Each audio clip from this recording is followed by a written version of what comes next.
Good morning, good afternoon, good evening, depending on where you are listening from. This is Dot Nation coming to you live from Lagos State, Nigeria. My name is Raf Tresvant from Dot Nation News. I'm telling you that Mazi Nnamdi Kanu omitted court appearance last week. Why? Nigerian government actually understand what they are playing, as games. Actually, they know that on 6th July could, fall in within the, public holidays, Muslim or Islamic, festival.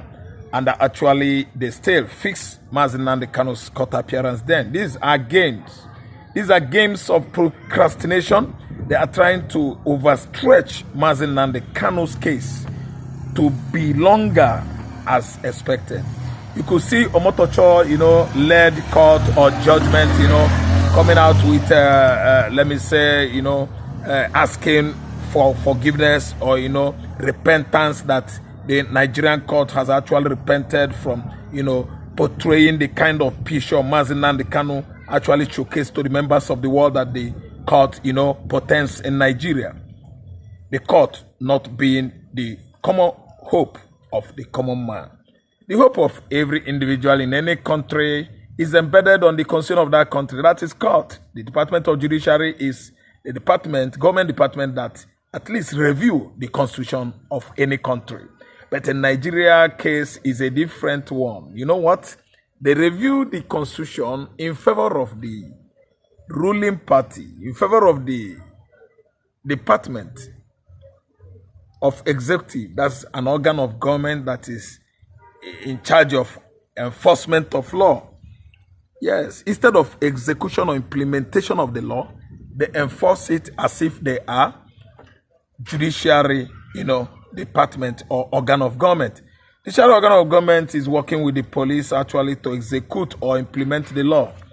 But today we are seeing court from different perspective in Nigeria, doing other, another functionality as they are not expected to. So that's why we believe that Mazi Nnamdi Kanu's over protracted court appearance is a game, a craft, a game, Nigerian government has been playing for over 10 years now. And everybody actually understands is going to end up this time from 2015 to 2025 is 10 years. It is overstretched. They are infringing on his constitutional rights still. That's why nobody, Biafrans in diaspora, international communities, even ICC, they are not happy with the kind of game the government of the day is playing with someone's life or rights. Mazi Nnamdi Kanu should have gone to the court on 6th June. Actually, they fixed it. The schedule schedule it on 6th, knowing fully well that 6th should be, a public holidays. Why? Who knows more than the judiciary? And Nigerian people are more informed than federal government agencies. That will show you how far Tinubu administration has gone to continue. Start from where Buhari administration stops. So what are we saying here? The winning streak stay continuous. Because Tinubu is not telling himself truth, and the whole North are ganging up, the Janjawis and their household hosts to make sure that Tinubu is nowhere to be found comes 2027. And some of the APC juggernauts are still being, positive that the APC political party or platform is going to carry the day comes 2027. If presidential election ensues. I'm telling you that Hausa man and Fulani man, they are still one. Comes to politics, you will understand that Hausas, the Fulani Janjaweed, coupled with their Hausa host in the northern Nigeria, are still speaking in one voice. That's why they are going to give the current administration of Bola Ahmed Tinubu woto. They are going to deal with this administration woto. The Hausa, the Fulanis, the Gbaris, the Kanuris, the Nupes, all of them in the northern region of this country. They are not smiling. They are not even, cohesive with their southern counterparts. Their own kind of politics is the politics of the North, favoring only the elites as a result of common goal. What is that common goal? Religion. Islam has actually torn Nigeria into pieces, even the North themselves, because the Fulanis are believing that they are the original Muslims in West Africa, not only northern Nigeria. That's why the Hausa hosts are dying of what they don't know now. The Hausas believe that if they start jihadism, maybe after the original jihadism in 1804, that they are going to spare the original Hausas, the owners of the land. But this time around, the Fulanis are embarked on slewing and killing, neutralizing and decimating even the Hausas, the owners of the land. Yes. Indiscriminately, no matter your religion, no matter your language, if you're Hausa or Muslim, it doesn't concern Mali Fulani man. A Fulani man from Senegambia or from Niger Republic or Burkina Faso, they don't care. Look at what is going on in Burkina Faso today. Burkina Fasos are fighting. Yes, the militias, Fulanis, Janjawis have been sponsored by the West. They pay them handsomely to disorganize the government of Ibrahim Traore. That's why they came in their thousands and hundreds of thousands, but luckily, Putin stepped in. He waded into this matter and supplied the Burkina Faso with drones and other modern, precision war equipment.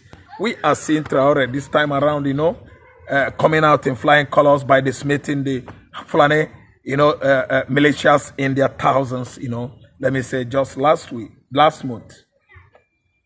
Oh, Nigeria is not going to be the same again. Why? The predictions by the states that northern Nigeria is Al-Qaeda and ISIS fortress. That was some 10 years ago. Yes, it was a xenophobic attack in the sense that Nigerians, they have the largest number of visitors. The strangers, the foreigners in South Africa are largely Nigerians. That's why it seemed as if the Igbos were over, highly involved on the victims of the xenophobic attack of 2020 in Southern Africa. See, listen and listen good. Xenophobic attack on the blacks in South Africa is based on the fact that most of the menial job, most of the day paid job in Southern Africa are taken up, by Nigerians. That's why those black South Africans are not happy with Nigerians, living in South Africa. That was the more or less reasons they went after their Nigeria visitors counterparts. But I have this to tell you today. The Fulanis are in South Africa, in Angola, in Kenya, in Somalia, in Ethiopia. They are all violent religious pigs, if I could use that word. They are in Congo. But let me tell you, why is it that Fulanis have actually risen up against West African Sahel countries? They are not sparing the Gambia, they are not sparing Senegal, they are everywhere in West Africa. What do you want? Do you want to Islamize everywhere? What is in Islam? Islam that Salman Rushdie wrote about, the satanic verses of Quran, and actually open our eyes on how it looks, or it begins to look like cultism, brotherhood of the cross. Because if you look at their own main aim and the principal reasons in that religion or concern that religion, which we actually found out that they are cultists, the way they carry themselves along. You want to die for what you don't know. Christians don't die for what they don't know. Christians, they stand Greek bomb, supporting their God, praising and worshiping their God. They don't want to kill, unalive or disalive anybody because of Jesus the Christ. What do these desert dwellers, rats, want in West Africa that warranted this kind of latest campaign, of jihadism against the rest of Nigerian blacks? The Fulanis are running over, all over the farmland in Ondo Forest, in Yoruba Forest, even at the Adamawa Forest is not left out. Then, back to southeastern Nigeria, they are everywhere now, abated by Peter Mba and the Hope Ozodimba of Imo State. I don't want to talk about Nwafulu's, contribution to Fulani herdsmen invasion of Ebonyi State axis. But I just want to tell you that the whole politicians in Igbo land, they are collecting stipends, political gains from the Fulani Janjaweeds, thereby allowing the headers to occupy various communities in Igbo land, pitching their tents in the forest. From there, they operate in the town.